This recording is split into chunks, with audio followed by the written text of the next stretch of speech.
बिस्मिल्लाहिर्रहमानिर्रहीम। आज हम इक्विलिब्रियम में अपना तीसरा न्यूमेरिकल देखेंगे। A painter weighing 700 Newton is standing on a platform which is hung by two vertical ropes.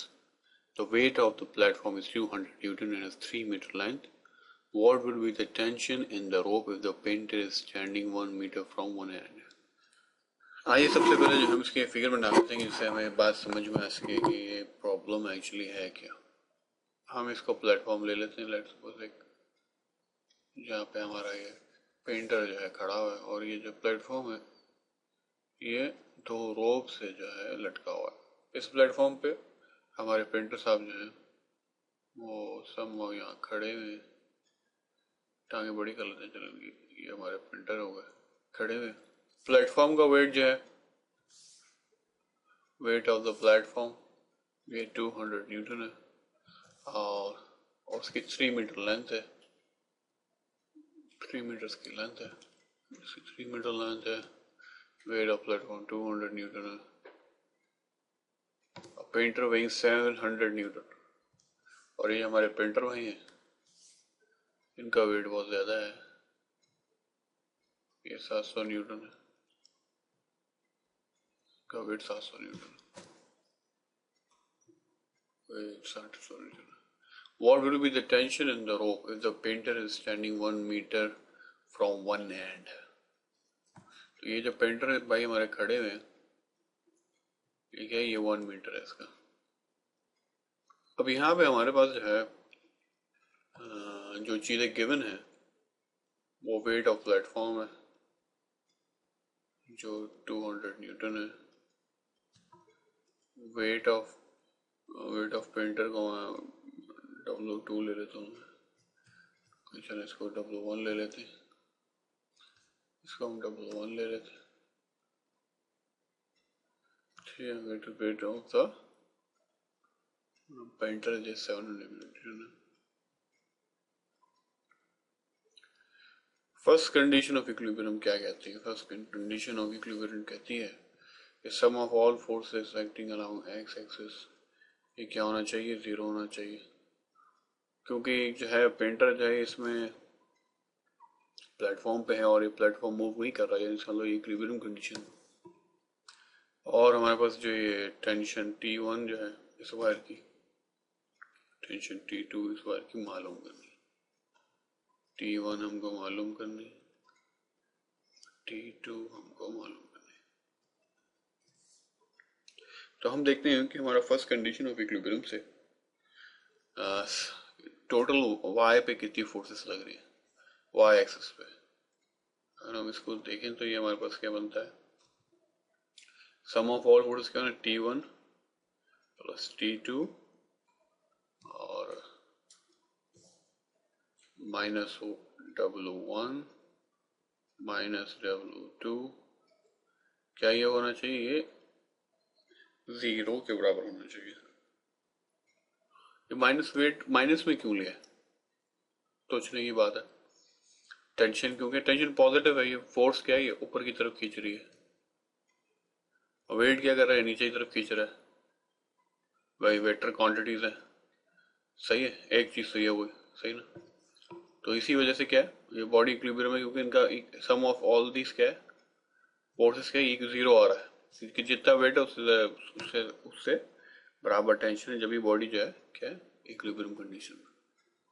तो T1 plus T2 minus W1 200 minus 700, तो ये T1 प्लस T2 हमारा बन गया 7 8 9 900, फिर 900 को माइनस 900 को पिलर ले गए तो क्या हो गया, प्लस 900 बन गया। इसको हम फर्स्ट इसको फर्स्ट नाम दे देते हैं।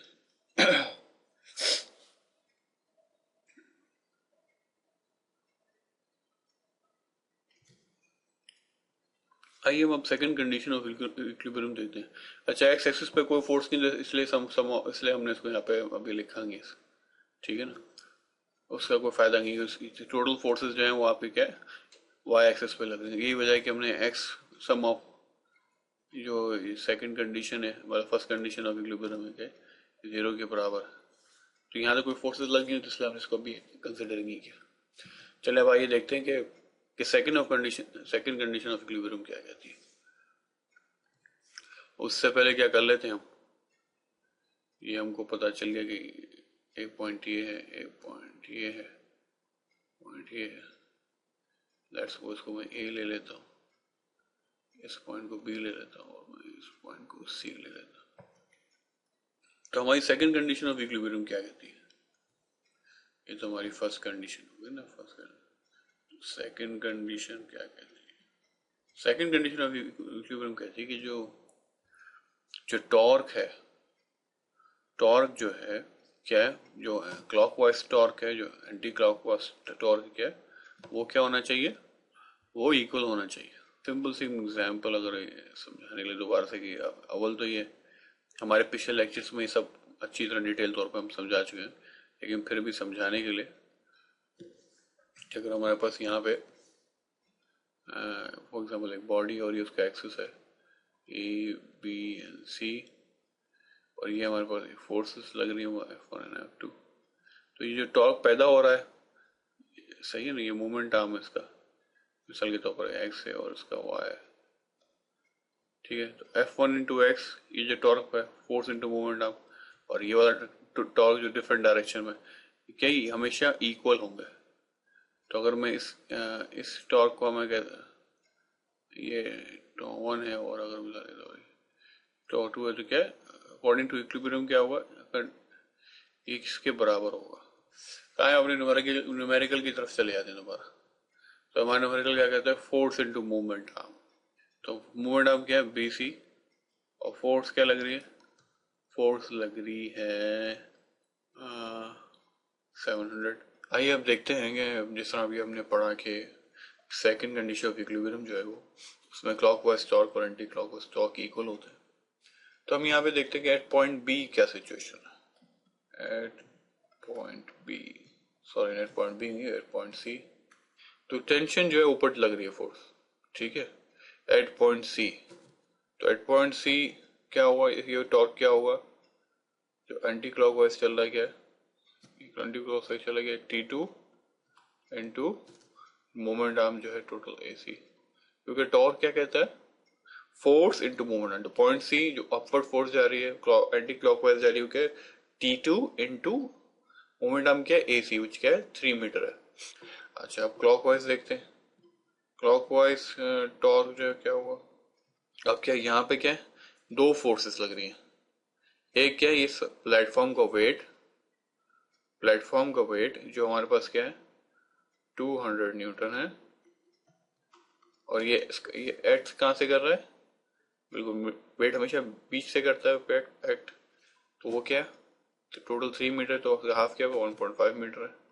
एक तो ये है, प्लस और क्या है, वो हमारे ये पेंटर साहब है, ये इनका भी वेट नीचे की तरफ जा रहा है, ये भी नीचे की तरफ खींच रहा है।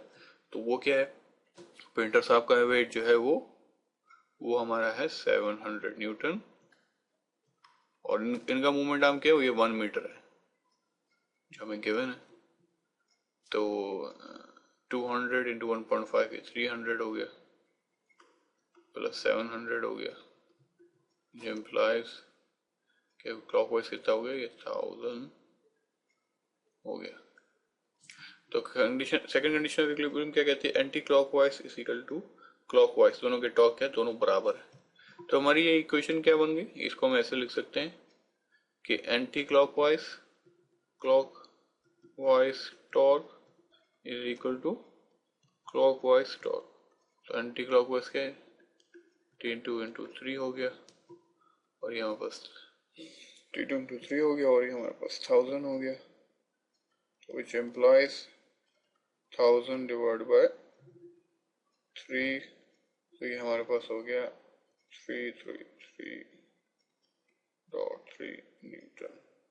तो ये हमारे पास क्या आ गई, ये T2 की वैल्यू आ गई।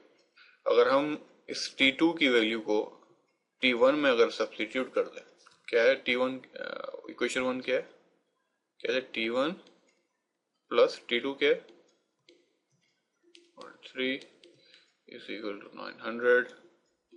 तो T1 की वैल्यू क्या आएगी 900 माइनस 333.3 तो बन जाएगा 556.7 न्यूटन।